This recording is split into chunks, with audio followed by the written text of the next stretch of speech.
Dahil ito pong si Desiree, kung tama yung pagkakaintindi ko, dati tumutulong sa inyo. Simula nag-asawa siya, tuminto na. Gusto na niyang huminto, sir. Kasi nga po, ma'am, siguro iniisip niya na meron na siyang family, na it's time na mag-ipon na lang siya para sa family niya.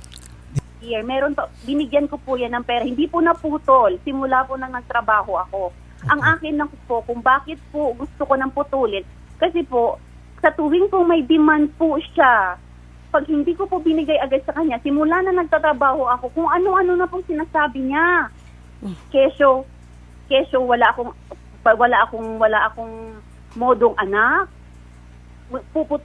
Parang sinasabi niya sa akin, anong kailangan kong bayaran sa kanya, yung pinag-aral niya ako eh. So kailangan ko daw yung bayaran, investment daw niya ako.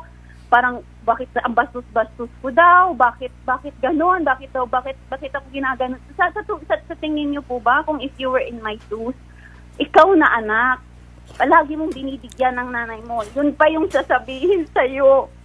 Hindi ko siya pinabayaan. Yung kapatid ko, hindi ko pinabayaan. Ako pa nagpaaral sa kanya. Kaya parang nasasaktan po ako na sa tuwing na lang na pag hindi ako magbibigay ng pera.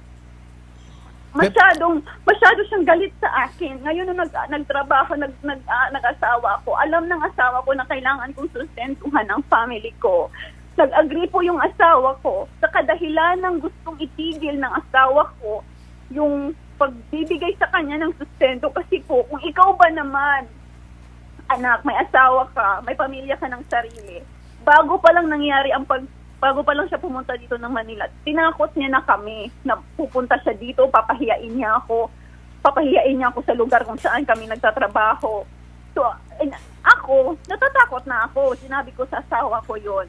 Ang ginawa niya, alam niyo po bang ginawa niya? Sinugod niya po ako dito sa klinik kung saan ako nagtatrabaho at kung nagtatrabaho yung asawa ko. Nag-iskandalo po siya dito, dinuro-duro niya po ako sa harap po ng mga pasyente namin.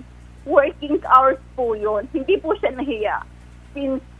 Nanay ko po siya, may respeto po ako sa kanya. Tinira pa rin po namin sa bahay namin.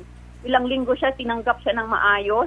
Pinakain siya ng maayos. Pinatulong siya ng maayos. Ginawan pa siya ng pustiso na requested niya.